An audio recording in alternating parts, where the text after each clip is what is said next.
Guys, niluluto naman natin ngayon ay tokwa sa pechay. Ngayon natin kung sa ating tokwa at ating piniprito na. Ito guys, prito natin tokwa. Ito guys, nag-iisa natin sibuyas, bawang, kamatis at may konting toyo na rin at paminta. Ito natin ang tangkay ng pechay. Ayan ko sinekos. Ito ng tubig. Ulo, nagluluto natin sa kanyang pechay. Lagyan naman natin daon ng pechay. Seasoning. Mekos-mekos. Natin maluto ang daon ng pechay. Ulo na, luto ng daon ng pechay. Lagyan natin prinitong tokwa. Mekos-mekos.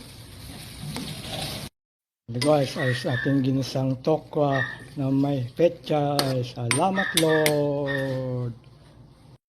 Ano guys, ating biyayang niluto, ginisang tokwa na may pechay. Salamat Lord! Thank you for watching guys. God bless us all.